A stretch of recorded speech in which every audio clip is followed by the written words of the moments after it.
magkaduol diha sa imong balaan nga presensya. Magapaubos kami diha sa imong kabubuton sa mga kinabuhi.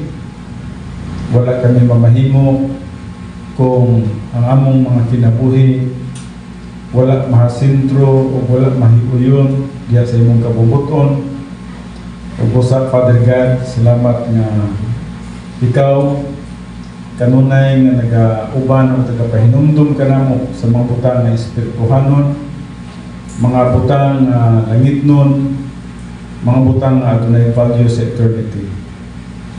O bali kami bisan ini nga mong mubo nga panahon sa pagtuon sa imong pulong, naghangyo kami nga din ikaw magkatabang sa matag usa ka namo, maghahatag ka namo og alertness, enthusiasm, Father God, sa pagpaminaw sa pagtuon sa imong pulong.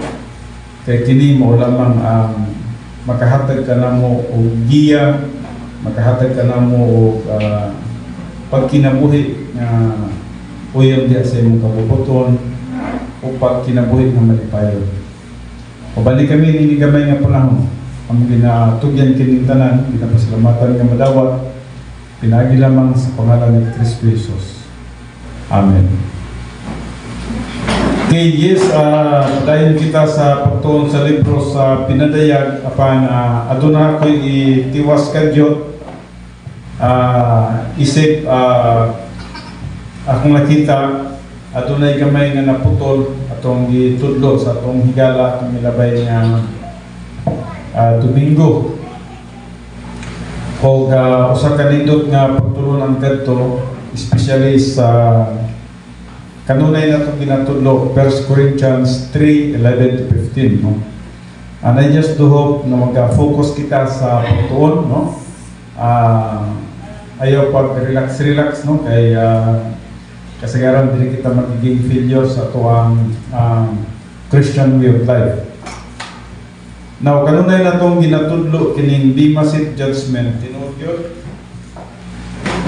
Mao kining panahon nga moatubang kita sa hukmanan niya ni Kristo Jesus, no? Ikaw ug ako moatubang ta pipila ka mga adlaw sa hukmanan ni Kristo Jesus. Unya kung relax lang ta, wala tay gibuhat, wala ta nagapakabana, wala ta nagapaminaw sa pulong sa Dios, nan balitok ra gihapon sa tuwa. So, kinahanglan masabtan din nato ang pulong sa Diyos. So, masabtan lang nimo ang pulong sa Diyos kung mag-focus ka sa pagpaminaw, no? Well, time will come, matubang na tayo niya sa hukmanan ni Jesus Christ. Gitawag na ito, judgment seat of Christ, no? O ang matagusa ka nato, matubang mo niya sa iyang hukmanan. Now, kanunay na itong ginatudlo, kining divine good o ang human good, no? In fact, bisan man sa itong mga materialis, atong ginatudlo kini siya, but yes, kinahanglan nga adunay reinforce, no? Nga masabtan nato kini siya. Tungod kay ang atong pagpangalagad, yes, tinuod, dali lang kay sabton ang divine good o ang human good, no?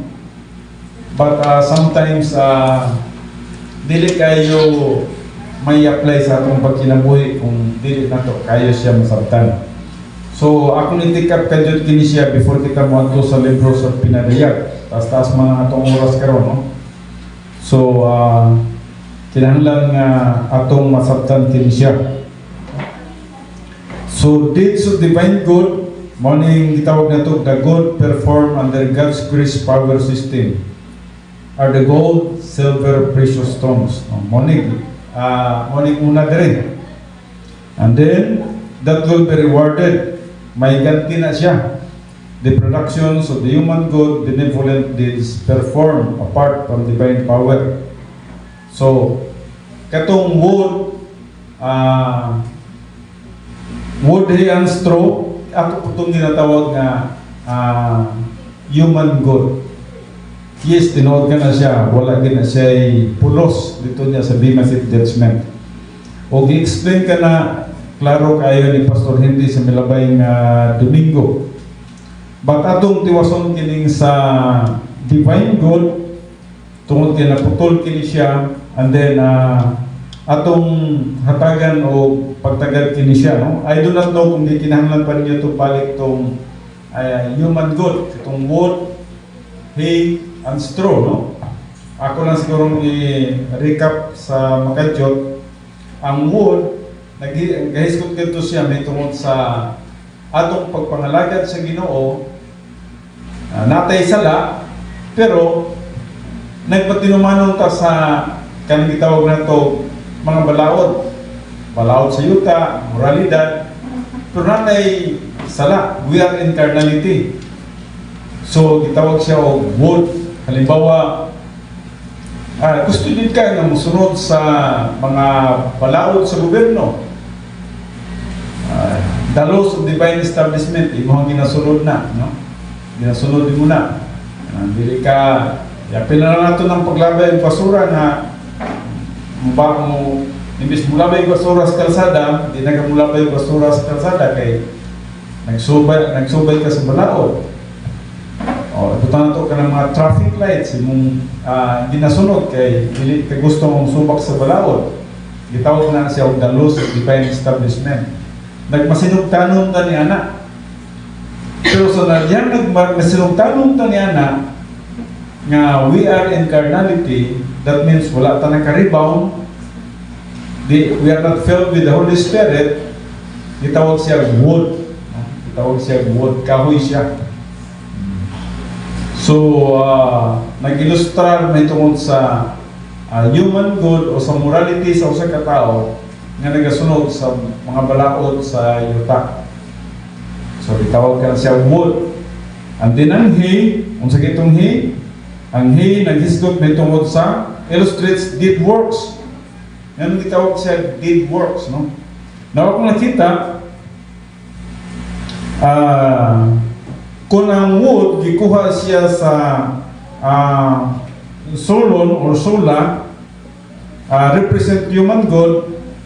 So, a law abiding or morality based on law of divine establishment. Ang hay illustrates deed works, no? Pinasikat sa gitawag na to mga arrogance effort. Gikuha siya sa chorton nga pinulungan sa Griego, efforts to please God while in the status of carnality, and then motivated by arrogance, no? So ang usa ka magtotoo nagapangalagad siya sa Ginoo, pero naay nagapaluyo sa iyang pagpangalagad o kanang gitawag na to arrogance, no?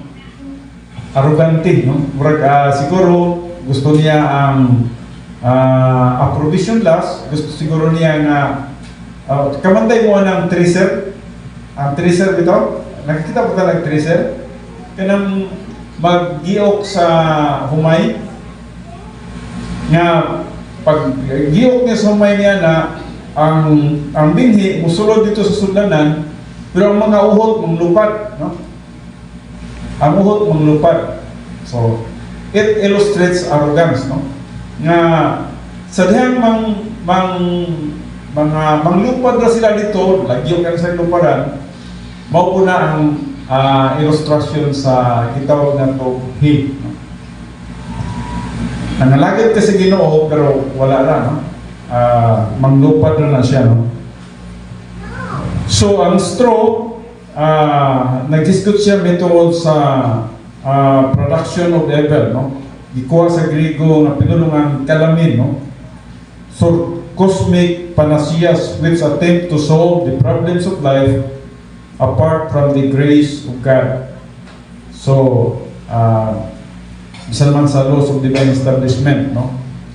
So motong isgutan sa evil katong negative ang usa ka tawo sa pagsulbad sa mga problema nga diin wala nato gyapon ang Ginoo sa atong pagpangalagad.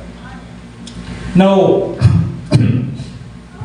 importante kayo nga masabtan nato kining gold, silver and precious stones, no? Kay mao kini siya basihanan sa gitawag nato pagdawat nato niya sa ganti dito sa eternity, no? Ang gold gikuha diri sa Griego nga pinulungan nga choroson, which illustrates a refining of gold, exemplifies great purity or a test of steadfastness and holy living. Now, pag mag-istudeta gold, ang gold, ang bulawan, kung ibutang nato ni siya sa kalayo, ma-purify din siya. Ma-purify. Mugawas ko ang tinuod na gold. Ang gold diri, naghisgot na tungod sa imuhang kinabuhi nga diin limpyo ka sa tubangan sa Dios. Well, kanunay na ito yung ginatudlo diri, no? Kanunay na itong ginatudlo nga mga lagad sa Ginoo nga limpyo ta sa tubangan sa Dios, no? But wala na to ma-connect sa diri sa Bema Seat Judgment in 1 Corinthians 3, 11 to 15, no? Now, so naghisgot siya may tungod sa great purity or a test of steadfastness and holy living. So buti pasabot nga ang imong kinabuhi yun sa dihang magapangalagad ta sa Dios, dapat limpyo kita. Muna ang gisgutan sa gold, no?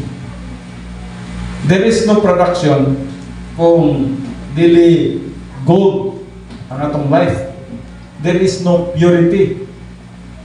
Walay mabito lang diha sa Romans 12:1-2, ang gisgutan gid dinha sa Romans 12:1-2, holy living ang iyang gisgutan. So gold talks about purity, no? Sa itong pagpangalagad nga limpyo tas tubangan sa Dios. Pasalamatan niya na nga nag 1 John 1:9. Kaya unang ta makapangalagad sa Dios, dapat limpyo kita. Kaya kung mangalagad ka sa Dios nga dili ka limpyo, mahimo siyang human God. So dapat ang atong thinking limpyo. In fact, kanang atong series sa system sa pagsimba, ato yung i-plaster na siya gikan sa pagsugod niya, na i-rebound, na i-kanta, na search me o God, naghulagway siya tungkol sa pag-evaluate sa atong kaugalingon. Dapat limpyo kita sa atubangan sa Diyos. So muna siya ang gold, no?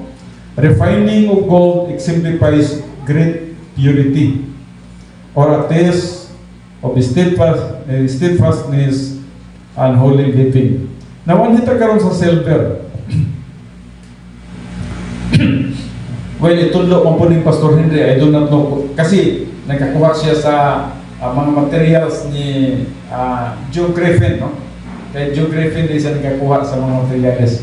Kasi ginasilip na kung hindi rin kang baptizim, kuha lang kang baptizim ka ng diretso lang yun, human God o divine God lang yun, no? And then, yes, nasa mga additional nga punto para sa atong kinabuhi kung atong makuha siya sa ilalom, no? Now, diri sa silver, as a metal, gikuha siya sa Griego nga pinulungan nga argoron. From Argos, shining silver, no? Shining silver, no? Now, usually, maghisgot ngayon tag shining o shining silver, naghisgot siya sa mga material ng mga butang. Material, no? Ang tao, kanunay yun nga nag-focus sa mga butang ng kalibutanon. So, ang iyang isgutan din gold, silver, sa diyang magkapangalagad to sa Diyos, we must be away from material lust, no? Dapat sa pagpangalagad nato sa Ginoo, dili actually silver nag-ilustrar is kwarta gid ang iyang kasagaran nga focus, no? So ang iyang gisgutan din sa shining silver, naghisgot siya sa imuhang pagpangalagad nga material ang imuhang focus. Kung material ang imuhang focus, mapildi ka din ha. Busa ang buot niya ipasabot din away from material lust. Dapat Sa dihang magkapangalagad ta sa Dios, dili ta maghuna-huna sa mga butang ng kalibutan, no? Dapat dili ka na atong tumong. Nganong magtumong man kanina nga para karon nagsimba man ta, no? Nganong maghuna-huna man kanina butangan na nga yaka man na sa Ginoo, given naman na siya, promise naman na niya. Promise sa Ginoo ang protection, promise sa Ginoo ang provision, ang guidance. Mabito na nga tuwa, iko na lang kang magpasalamat. When you pray, iko na lang kang magpasalamat. Salamat Ginoo sa divine protection, salamat Ginoo sa divine provision. Given naman na siya, no? Usahay, naipanahon nga mangayat kita, naigikinahanglan na to. Pero, ang promise niya naguna. So muna nga, ang atong dapat natunduan naman ta, muna ang pag-claim siya ang promise. Sama kay Elijah ba, no? Kausalan sa gitunduan, tuod ayun siya. Dili para kay Gideon. Naghatag pa siya o kuan sa Ginoo, pagsulay sa Ginoo nga dapat ipakita gini mo kung sa katinuod ni, no? So magkinabuhi tayo sama kang Gideon, awag kita pulos nga Kristohanon. Ang Diyos pa atong sulayan, no?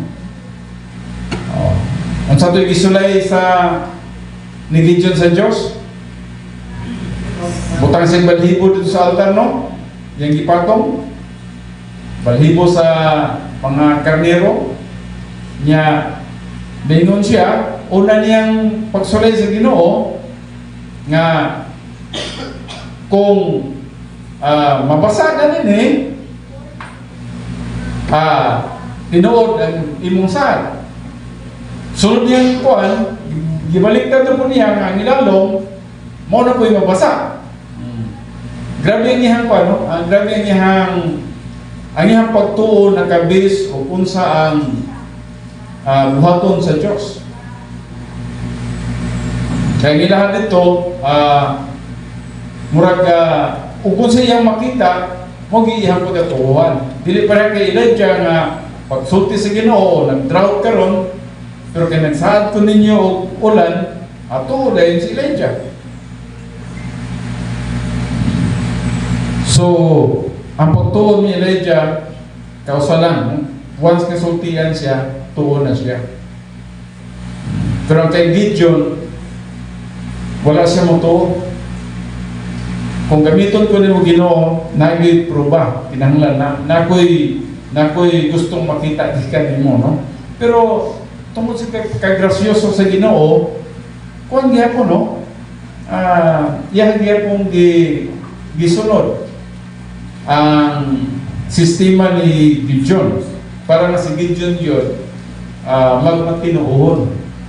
In fact, sa katong nanay gubat kailangan pag-atuon, si Gideon nagdala-daghang mga sundalo, umingon ng Diyos, Gideon, murag buot na yung pasabot, ulang pa gini mong pagtuo ba? Di ka kinahanglan magdala-daghan kayong sundalo.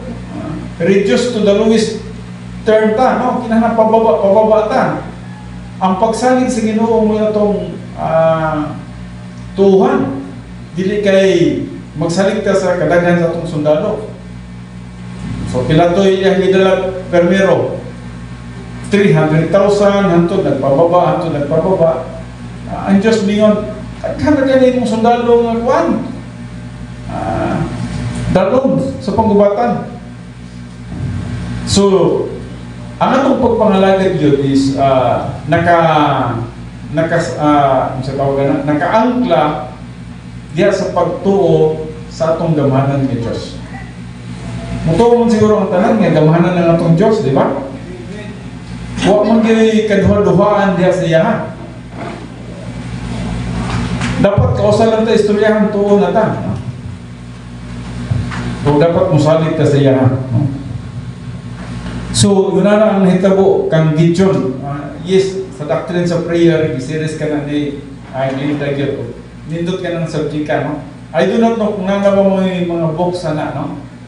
Kaya kung gusto mo niya na providean pa mo, no? natay amot pila pa lang mga extra na to din no. I just do pupunta kung na Cebuano pero ako nakita wala pa ta na hatagan sa Cebuano niya no. Pero na Cebuano nga materialis niya na. Pero ako kaya na ko mag-check kung sa'y yun sa pag-translate no. So, munang silver, sa silver, given na nga siya, no? Dili ta dapat mag-focus sa mga material ng utang. Dapat, ang atong pagpanalagad yun, just purely atong isalig sa Ginoo ang tanan, sa atong pagpanalagad, wala nagatanaw sa mga butang na kalibutan mo. So, silver, as a middle, gitawag sa argoros, sa Griego, from Argos means shining silver, no? Shining silver. So, usay, mabitik ka ni, no?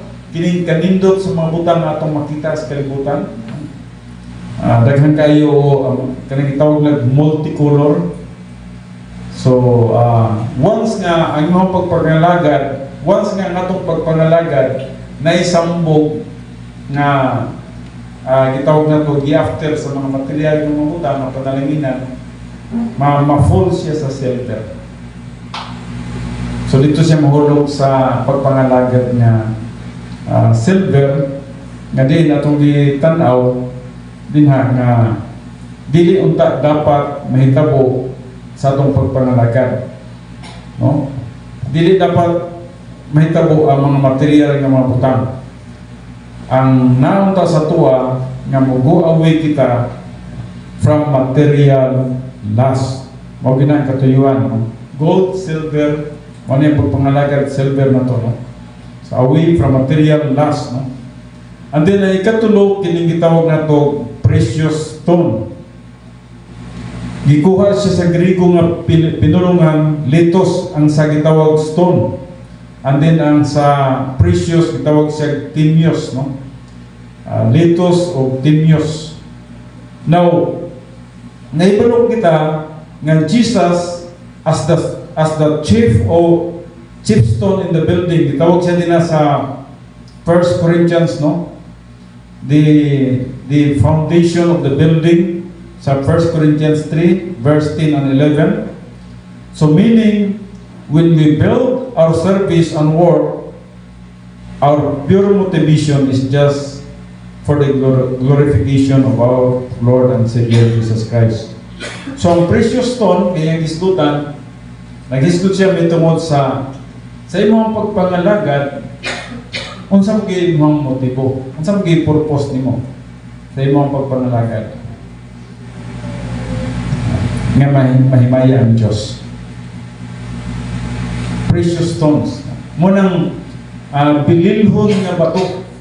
Bililhon ni mo nga pagpangalagad nga naa nakabutang sa imong panghuna-huna ang tinuod nga kahimayan sa atong buhi ng Diyos. Kaning wala gyoy gitawag na to laing motibo nga nagpaluyo niya na kundi mao ang Diyos may maya sa akong kinabuhi. Dapat mo gyud na ang nagkabutang sa atong isip. Mahimaya ang Diyos sa atong kinabuhi. Mo nang atong pagpangalagad. Precious stones. In fact, kung basahon nimo diha sa 1 Corinthians 3, yang isgot man din naghisgot siya din ang foundation pag-una. Kung sundan nimo sa verse, then sumala sa grasya sa Diyos nga gikahatag kanako maingon sa usa ka batid nga magtutukod nga nagisgot siya batid, wise builder yang isgutan diri. Ug ang batid nga magtutukod boten pasabot kahibalo siya magtrabaho diha sa pagpangalagad sa Dios nga madawat sa atubangan niya.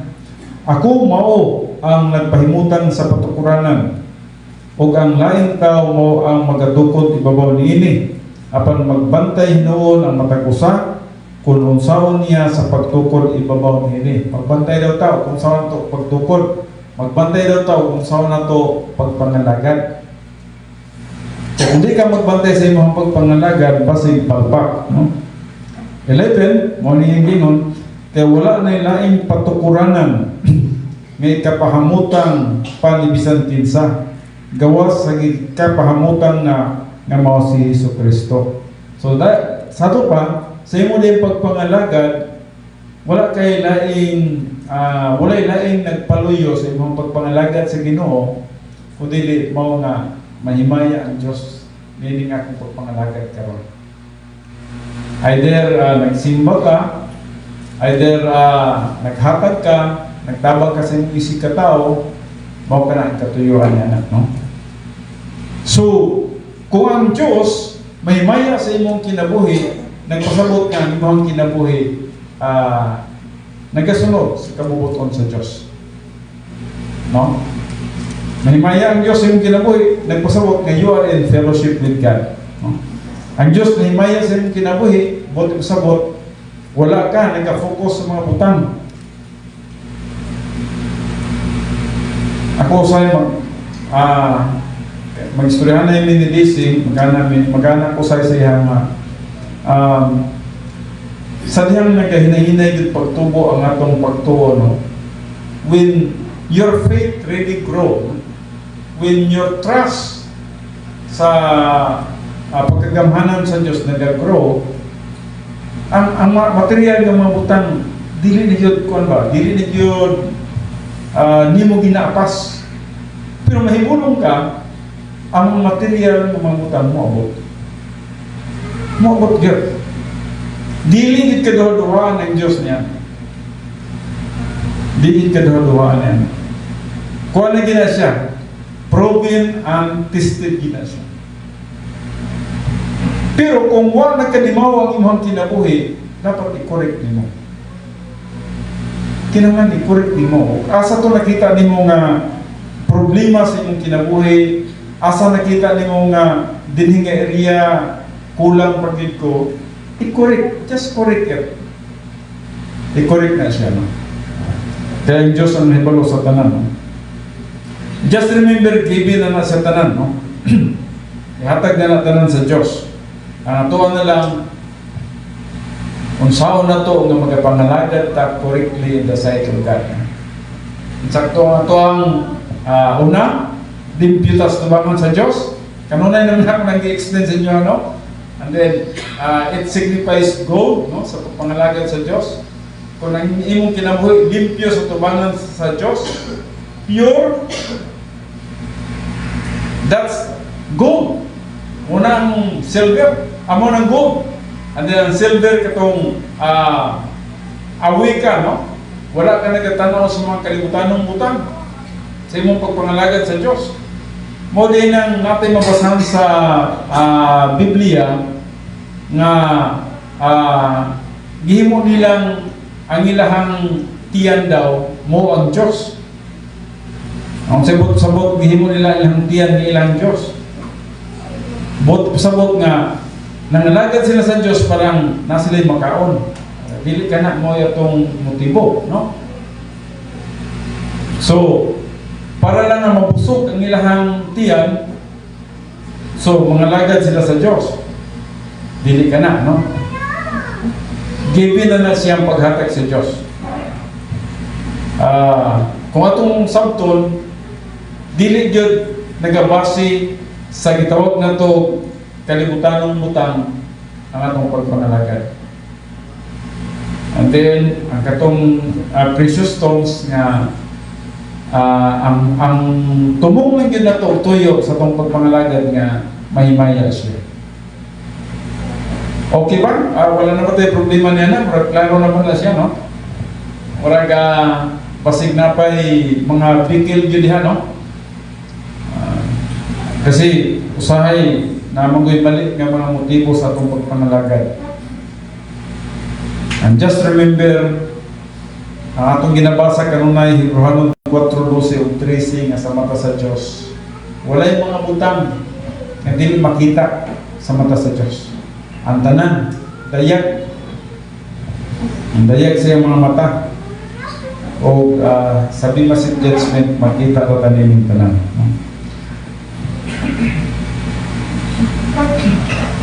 Okay, din hinata karon sa Kapitulo 14 sa libro sa Pinadayag.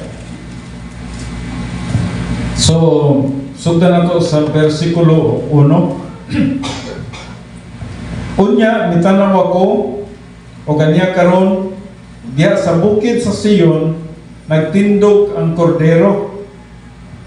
Ang kordero diri naghisgot mitungod kay Jesus Christ. O uban kaniya ang usa ka gatos o kapatan o 4,000 ka tawo nga nagbaton sa iyang ngalan o sa ngalan sa iyang amahan nga nahisulat diha sa ilang mga agtang. Now just remember, giisgutan nato tong sa chapter 7, unsa ito? 144,000 ka mga evangelist ka mga Hudiyo kadto siya, no? Ikuha diha sa Kapitulo 7. And then og nadungog ko ang usa ka tingog gikan sa langit sama sa daguog sa daghang mga tubig o sama sa dahunog sa makusog na dalugdog na mga sounds ngayon na dunggan dito sa itaas. Ang tingog nga akong nadungog sama sa tingog sa mga ngalpa nga managtukar sa ilang mga alpa. Mauning awit sa mga 144,000 ka mga evangelist. Then ang tingog o sila na nag-awit sa usa ka bag-ong awit na sila gikanta. Bag-ong awit diha sa tubangan sa trono o sa tubangan sa upat ka mga buhing binuhat. Ang upat ka mga buhing binuhat matong mga upat ka mga anghel o sa tubangan sa mga ansyano katong 24 ka mga elders.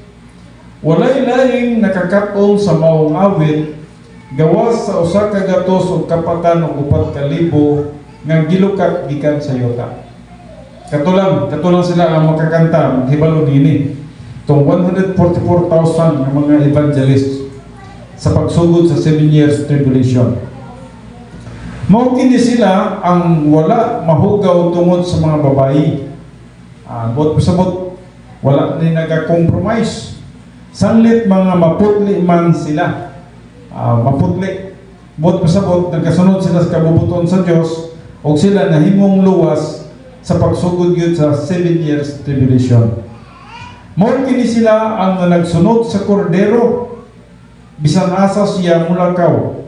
Bot pasabot nagmasinugtanon kini sila kang Kristo Jesus. Ang kordero diri naghisgot kay Jesus Christ niya.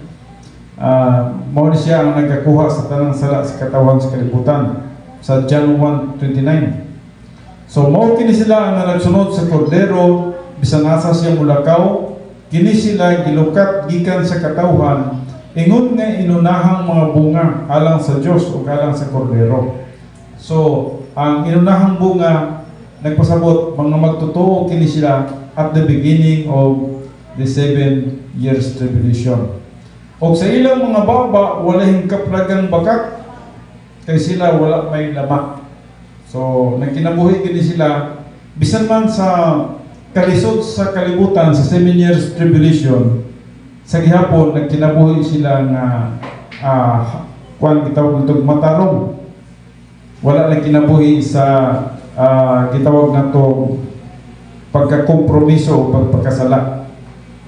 Now there is a verse 6, og nakita ko ang laing manulunda nga naglupad sa taliwala sa kalangitan. Manulunda na po, no? O kini siya may gidalang walay katapusang maayong balita. Na say walay katapusang maayong balita. Now just remember, maghisgot kayo tag maayong balita, pero di yung daghanang maayong balita. Pero ang maayong balita na magaluwas, mo lang ang gibuhat ni Jesus Christ sa cross. Pero maghisgot kag maayong balita, pero di daghana. Especially kung wala ka sa 1 Corinthians chapter 15. Gikan sa 1 nito sa verse 10. Puros na maayong balita din na. Then, aron imantala nito sa tanang na nagpuyo sa yuta, sa tanang kanasuran o kabanayan o pinulungan o katawhan. So, morning maayong balita nga ilahang isabwag sa tanang mga kabanayan, pinulungan, kanasuran o tanang katawhan. Verse 7. O sa makakusog na tingog, siya nag-ingon, Kahadlukin ninyo ang Diyos o kaniya ihatag ninyo ang himaya. Kahadlukin ninyo ang Diyos o kaniya ihatag ninyo ang himaya. So dapat, bisan man sa itong kinabuhi karon, dapat ang Diyos ginunta ang himaya sa itong kinabuhi. Magbuhatag sala, di himaya ang Diyos niya na. Kung selfish ka ita, di mahimaya ang Diyos niya na. Kung mag-away-away ka, dili mahimaya ang Diyos niya na. Ang kabubutong sa Diyos sa itong kinabuhi, nga dapat magkinabuhi ka nga limpyo sa tubangan sa Diyos. Kaya nahiyabot na ang tak nga sa iyang paghukom. Buting niyang pasabot, yes, na nasa katapusan sa 7 years tribulation ni siya. Na nasa tuloy nga bahin sa tribulation na. Na ang iyang paghukom. O simbahan ninyo siya nga mo'y nagbuhat sa langit o sa yuta, sa dagat o sa mga tuburan sa tubig. Kuya ninyahang balita, no? Naghiskot may tungod sa pagsimba sa itong buhit ng Diyos. O paghadlok sa Diyos. Paghadlok sa bot ato ng tuhan sa digan siya. Verse 8. O misunod ang laing manulunda, wala po na ikaduhang manulunda, ang ikaduhang na nag-ingon, nagunob na ang bagtugang Babilonya. Nang anong giingon sa direk, nagunob na ang bagtugang Babilonya, ang babae nga mao ang nagpainom sa tanang kanasuran sa bino sa iyang mahugawng kaulag. Now, kung atong pagkatanawon kining verse 8, nganong mingon siya, nagunob na ang Babilonya, bagtugang Babilonya, ang babae nga mao ang nagpainom sa tanang kanasuran. Now, diri sa atong komentaryo, kinahanglan atong tanawon kini siya sa atong komentaryo, ang fallen Babylon diri naghiskot na tungod sa lack of response to the first angel's message, causes a second angel to pronounce this judgment. Wa man sila naminaw sa first angel, no? Busa sa second angel mo ni nagapanghitabo. Babylon refers to the entire worldwide political, economic, and religious kingdom of Antichrist. So, ang iyang iskutan din mao day kini siyang gingharian sa tibok ng kalibutan nga politikanon, ekonomiya o bisan man sa reliyosong mga grupo. Magkahiusa mo ganyan ng panahon na, no? Sila man ang nagkahiusa niya na religion, government, niya, ang economy, ang military, magkahiusa na silang tanan niya ng panahon na. And then, ang ilang hari din mo ang Antikristo. And by that time, nagunood na sila. Bot sabot mapildi na sila. Pulihan naman sila ni Kristo Jesus. Pero, pag sumkinin wala pa ha? Pero, gipredict na nga, gamay na rin ang panahon, pulihan na gid mo. Karon hari-hari pa mo. Mabito nang maminaw ka sa itong kalibutan karon, dili man ang kay Pilipinas gubot sa politics. Tibok kalibutan na no? Minaw mo dito sa international ng mga balita. Grabe yung gubotan. Mga leaders, wala naging magkahiusa. Even ang United States, pero tinighanan ng kalaban. Ang ilang mga allied, napila gani nga nakalaban na po sa United States. Ambot kung sinita po sa itong kalibutan karon. Basta nga akong nakita nangayabag na yun ang mga leaders na ito sa itong kalibutan. Direkta nga pagkasulti, nangayabag na. Nga naman, nangayabag naman sila. Naanas sa influensya sa atong kaaway. Na-influensyahan na sa atong kaaway. Mag-expect pa ba kanini o kung sa gitawag na ito, kayo? No. We are going to worse gini siya sa kadaot sa kalibutan hantod sa 7 years tribulation. And then hantod nga mahuman ang 7 years tribulation, dinha na magaginhawa ang tao.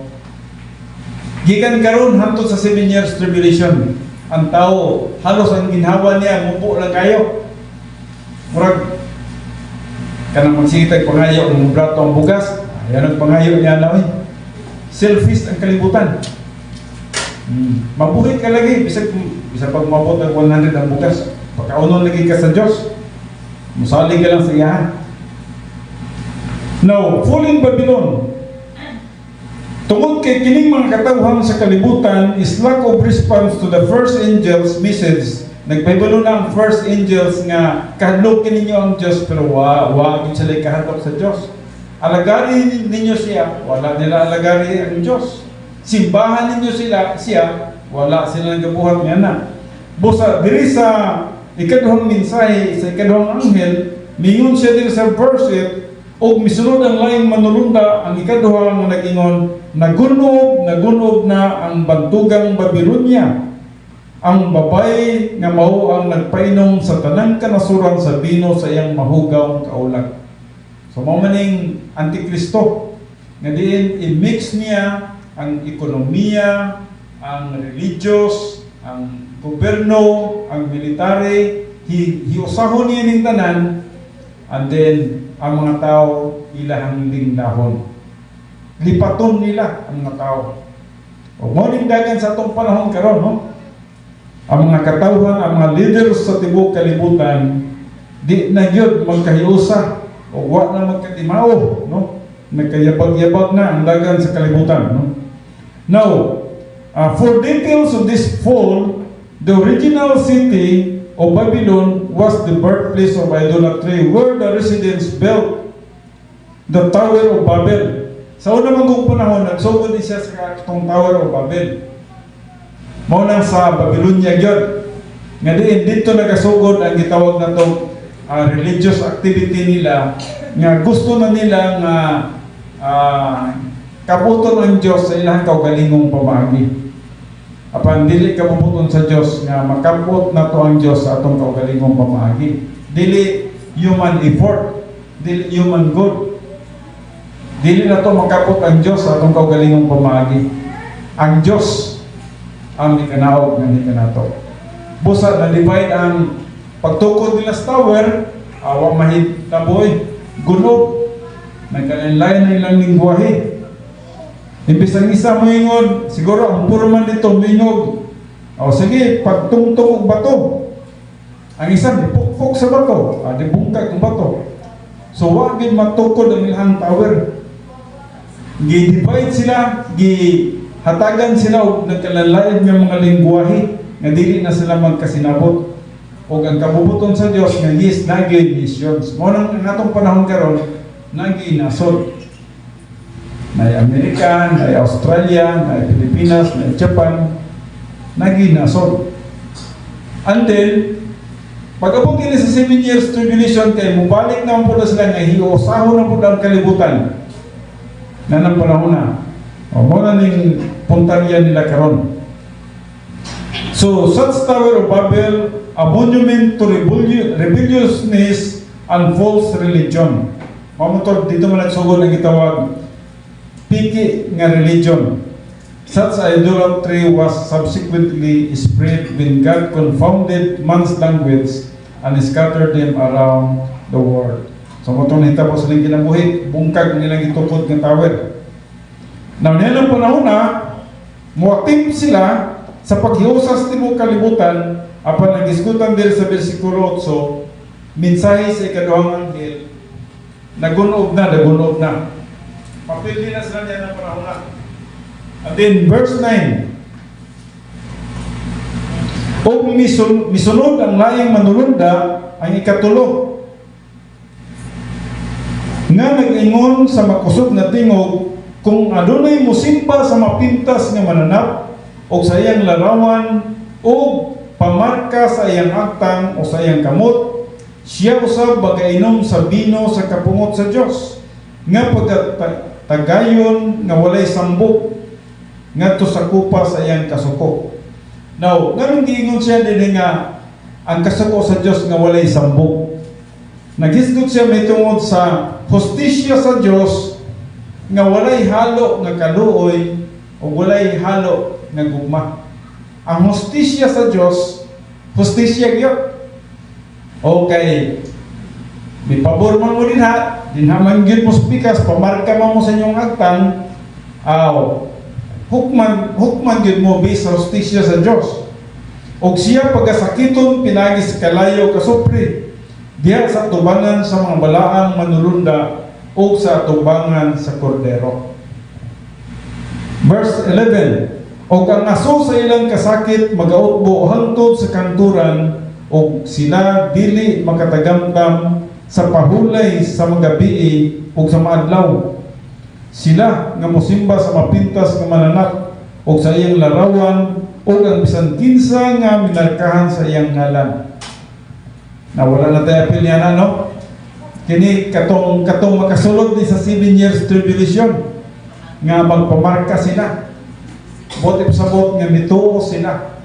Mituo sila sa gigamit sa yawa nga mo Antikristo. Magdumala sa entero nga yuta.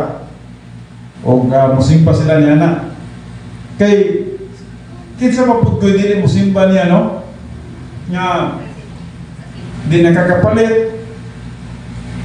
Kung gusto kang maniuto, gusto kang magluto bugas, di nakakapalit o bugas kung di ka magpamarka. Ikaw, kung sumay mong boton, muingon ka na ka, simba na lang yun ko, sugot na lang ko, di na ako kasulti ba? Masugot ka na lang.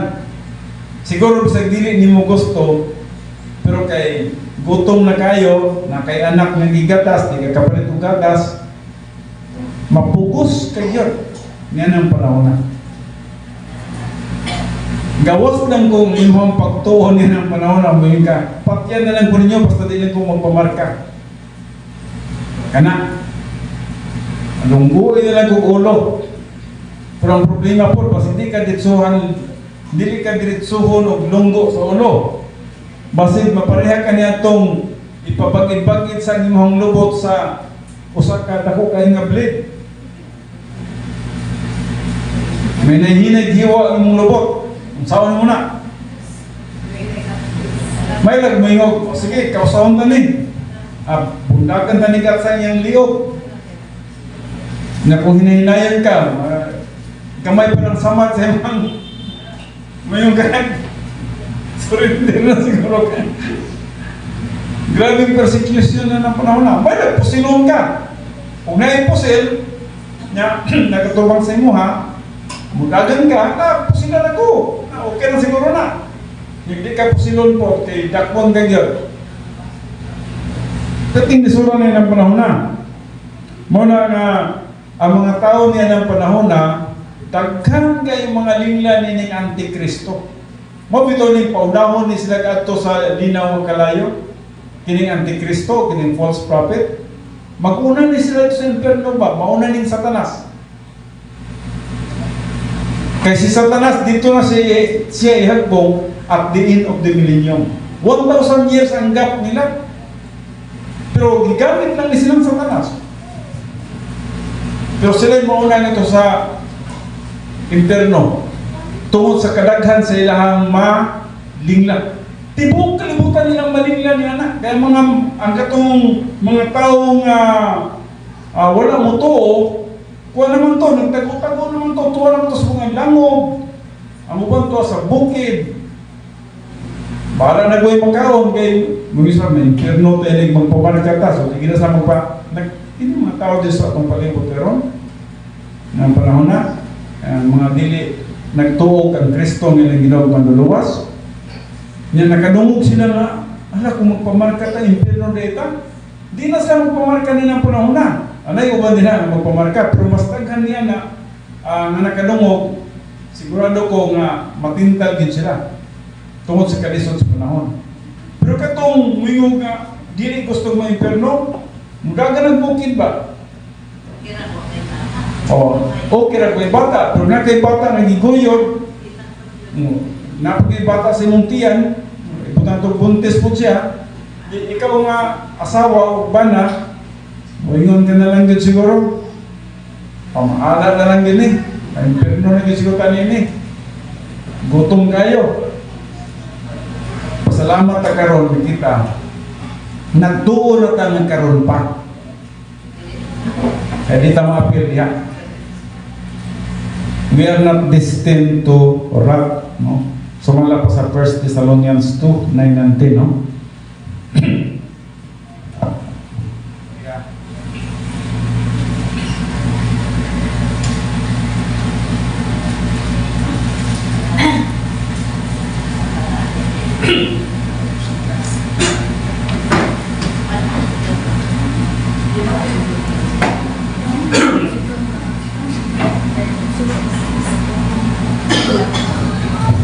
Grabe ka lisod ka ng panahon na, kanang tribulation. Grabe ka lisod ka ng panahon na. Mabito nang nasidyan ni Beloved, mingon nila sa chapter 10. Sa dihang iya daw gikaon kini, kaya ginaman sa sanghel, kauna, sa iya daw gikaon, tamis daw siya diri. Pero pagkabot siya diyan, isa, paitaw eh.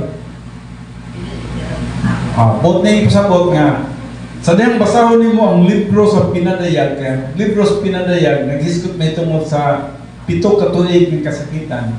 Sa diyang nasabtan niya, lang ganito sa maong pagtulunan din, no? Sa mga paghitabo nining unahan ng mga panahon. Pero, sa diyang nasabtan niya siya, pagkalisurang panahon. Sa diyang niyabot sa yantiyan siya, pagkapaita dahil yan ng panahon na. So, muna yung descriptions ni Johnny Beloved niyo. Nabarayin ka. O ang lain pa nga manulunda, migula, gikan sa templo dito, asa na ba ka? 17 na, no? No? Aniya niini ang agda alang sa pagkamay ng tuson sa mga balaan, sa mga na nagbantay sa mga sugo sa Diyos o sa tinuuhan ni Jesus.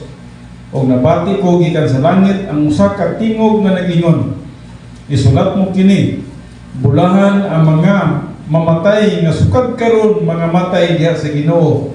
Bulahan gayon nagaingon ang Espiritu aron makapahulay na sila gikan sa ilang mga paghago kay ilang binuhatan mo kuyog man kanila. Now, niyan ang panahon na nag-ingon din bulahan ang katong mga matay niya ng panahon na nga diin nagasunod sila sa Ginoo. Kaya nga naman, magkapahulay na sila sa kalisod sa 7 years tribulation.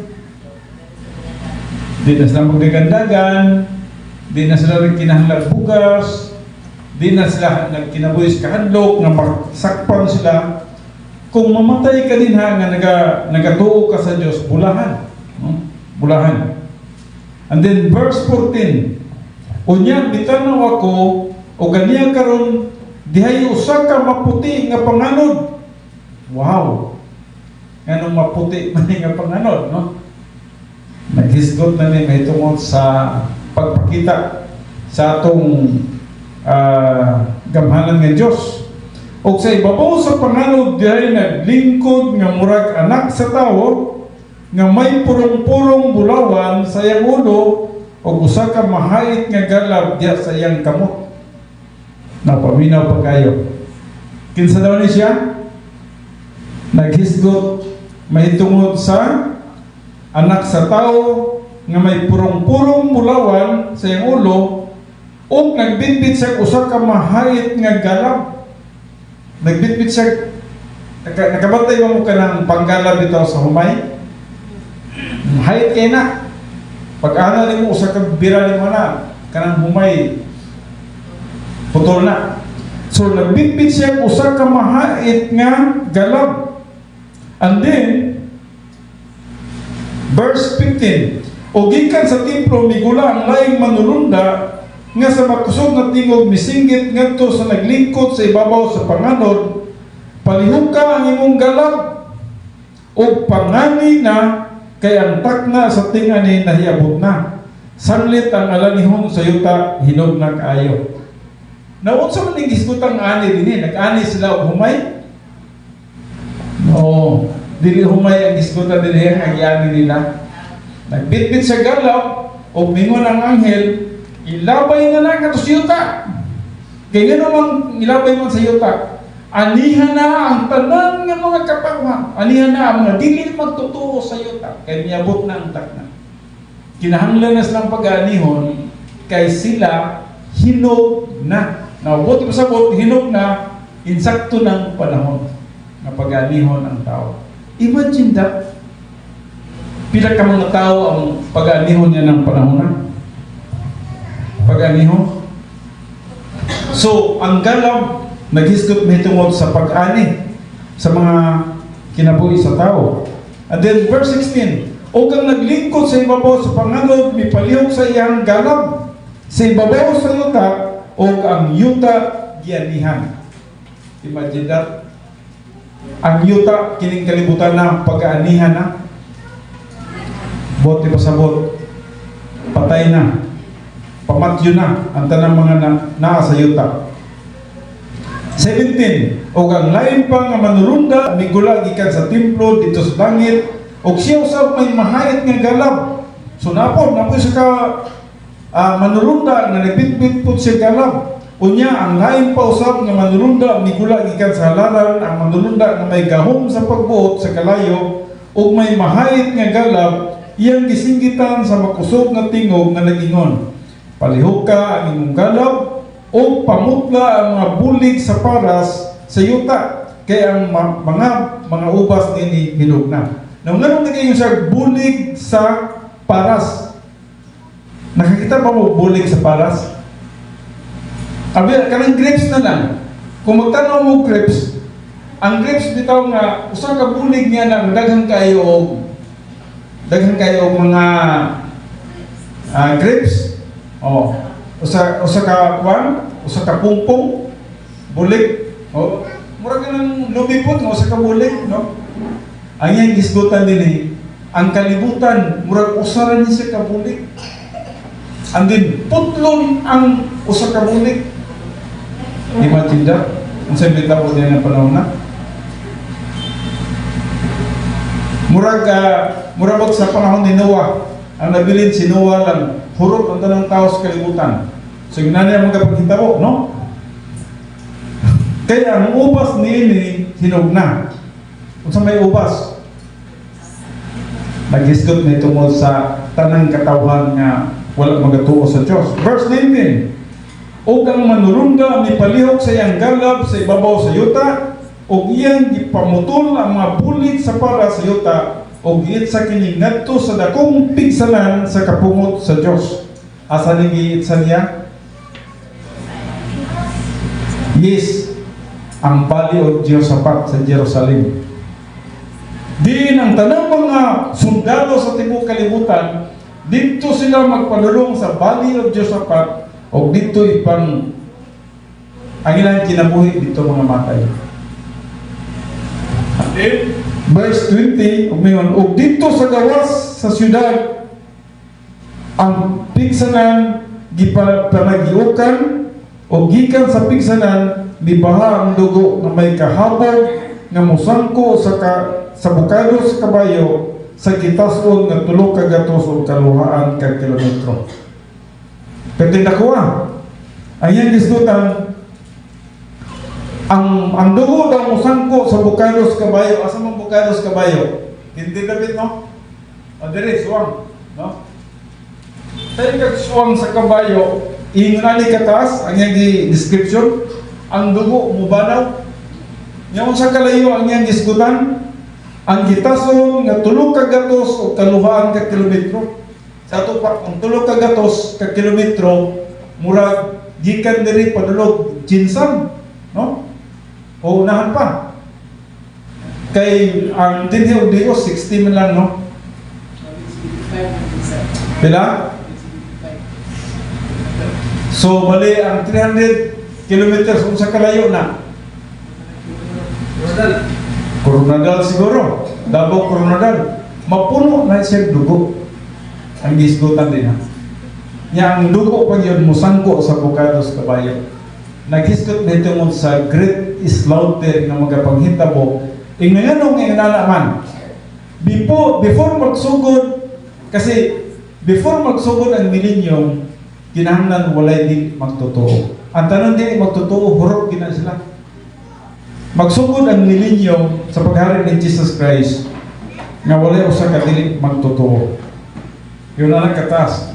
Okay, so din hina sa tataman karon natin. Padayon kita sa chapter 15 na usab sa sunod. Hantod makita nato upat na lang ka kapitulo, mahuman na nato ang 7 years tribulation. Then sunod na to sa millennium sa chapter 20, 21, then eternal state sa chapter 22. Well, ingunani ka order o ka arrange ang libro sa pinaliyag na naghisgot may tungod sa kasaysayan sa kalibutan na magapanghitabo after sa rapture of the church. Ang pinaliyag ang seven churches 1 to 3, chapter 1, chapter 2, chapter 3, and chapter 4 naghisgot may tungod sa 7 years tribulation, and then ang chapter 20, 21, 22 nag-discuss dito sa millennium sa eternal state. Okay, so din nila sa tatama ng atong pagtuod karon ka salamat. Amahan mo Diyos na sa iyong kautuhon kami maghatag sa among pagpasalamat pagkay nga kanimo tungod kay ikaw una sa tanan nakaluwas kanamo, nagapasalig ka na mo na dili kami makaapil bisan man sa dakong kasakitan sa 7 years tribulation nay itawag nay pamaagi nga di kami imong pagkasakgawon pagkakuhaon nimo kami diri sa yuta dalon nimo kami diha sa ikatulong langit nga din magahinatagay kita ganti samantalang ang nahibilin sa yuta Father God magaantos sa tumang kalisod, tumang kapait, tumang kahadlok.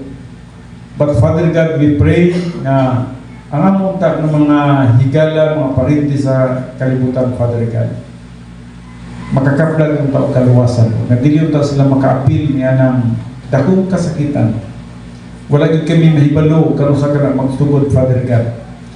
Ang usa lang ang nahibaluan nga kung pag-rapture na karon, ang magkasok na sa papito katuig kasakitan, o kang wala mo tuo kanimo magkasunod kayo nga na mag-aantos kayo nga.